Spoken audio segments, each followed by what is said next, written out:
Ricardo Rodríguez Silvero, ya estamos en comunicación con él, es economista. ¿Qué tal, Ricardo? Muy buenas tardes para Cardinal, te saluda Diego, ¿cómo estás?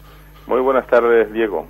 Bien, bien. Queríamos saber un poco y hablar de la cuestión del presupuesto. Leí algunas declaraciones tuyas, Ricardo, preocupado también por lo que se ha aprobado en diputados y lo que puede ser la falta de fondos, de recursos para pagar los gastos a lo que nos estamos comprometiendo. ¿Es así? Efectivamente, así es. La mayoría de diputados hoy tiró la casa por la ventana. Eso significa, aprobó, le dio media sanción a un presupuesto que tiene una cantidad impresionante de gastos, de asignaciones, de partidas presupuestarias que no tienen financiación. Es decir, los diputados evidentemente están en una feroz campaña electoral, quieren comprar votos con aumentos de remuneraciones y de asignaciones presupuestarias. Lo que pasa es que nuestra ciudadanía no tiene la información técnica apropiada y no se da cuenta que los diputados en su mayoría están supuestamente dándoles asignaciones aquí y allá a ese pueblo, pero ese pueblo no sabe que un presupuesto general hecho de esa forma termina en inflación. Y la inflación al final la paga la gente más pobre con mayor sufrimiento. Porque la gente que está acomodada o que está muy bien posicionada en ingresos monetarios altísimos y no le hace mucho daño la inflación.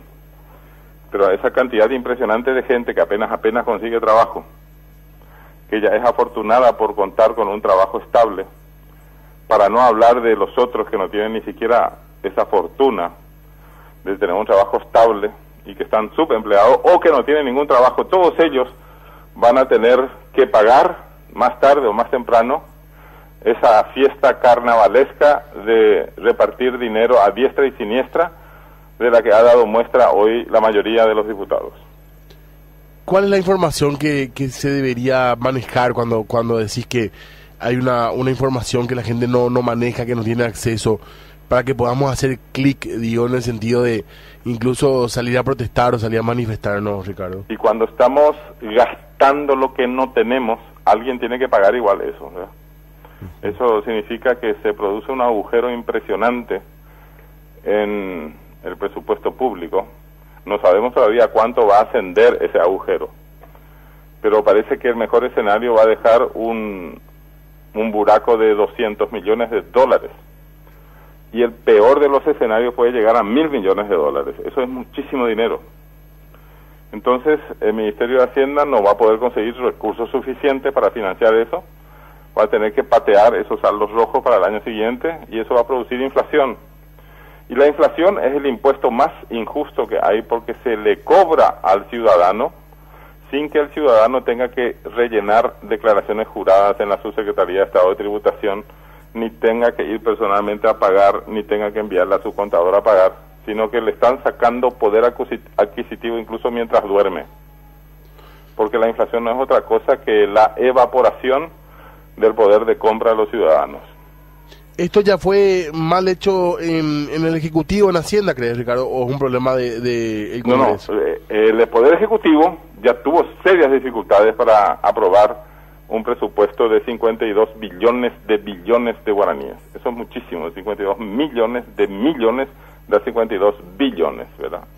No sabemos ni cómo más decir eso, se caen todos los ceros de tantos ceros que ya hay, ¿no?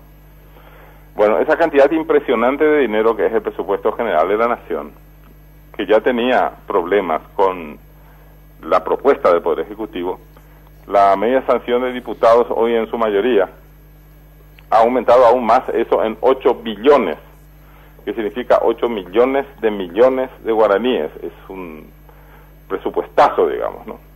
Es un agujerazo el que se va a dejar. Entonces, ¿qué puede hacer el Ministerio de Hacienda en estas condiciones? Y es muy poco lo que puede hacer. Puede intentar desarrollar lobby con el Senado para que no apruebe esa locura y probablemente no consiga, si tiene éxito, anular todas esas partidas que fueron asignadas sin cobertura, es decir, sin tener dinero para pagar, ¿verdad? Y bueno, y a la larga, y tendrá que ver cómo cobrar más impuestos. yo estoy segurísimo que la inmensa mayoría de los estratos acomodados, que son los que están bien posicionados en la pirámide de ingresos monetarios, no va a querer saber nada de pagar más impuestos. O sea, van a oponerse con mayorías en el Congreso también para crear nuevos impuestos a los efectos de financiar el agujero fiscal. Van a oponerse, pero hasta con los dientes, ¿no?, a que quieran cobrar un impuesto adicional extraordinario para cubrir agujeros fiscales. ¿Y dónde está el derroche principalmente? Y el derroche está en otorgar, por ejemplo, al Poder Judicial, bueno, en realidad los derroches están por todas partes, es difícil decir dónde está el peor caso, ¿verdad? Pero están asignando al Poder Judicial, por ejemplo, partidas extraordinariamente altas para bonificaciones especiales, remuneraciones extraordinarias, ese tipo de cosas. Lo mismo hacen con el Tribunal Superior de Justicia Electoral. Lo mismo hacen con la Fiscalía. Pero ¿de dónde va a salir todo ese dinero? Ese dinero no se encuentra en la calle ni cae del cielo. Eso hay que cobrar a alguien. Y lo más injusto que podría ocurrir es que se pretenda cobrar con inflación. Es decir, que se le dé órdenes al Banco Central a que imprima billetes, porque no se puede conseguir dinero en ningún lado, ¿verdad? Eso es igual directamente a mayor inflación. Y la inflación la pagan los pobres. La pagan también los ricos, pero el daño que producen los ricos no es tan grande como el daño que producen los pobres. Ricardo, el país va a seguir siendo igual, digamos, en el sentido... ¿Cómo? Que pregunto, ¿verdad? Me da la sensación que el país va a seguir siendo igual por largos años, ¿verdad? Escuchamos números de pobreza, escuchamos números de gente con hambre, de gente sin acceso al sistema de salud, de educación, en fin. Y da la sensación que estos presupuestos nos terminan siempre como reproduciendo el Paraguay eternamente, este mismo Paraguay sin posibilidad de crecer y de sacar a gente de la situación de pobreza.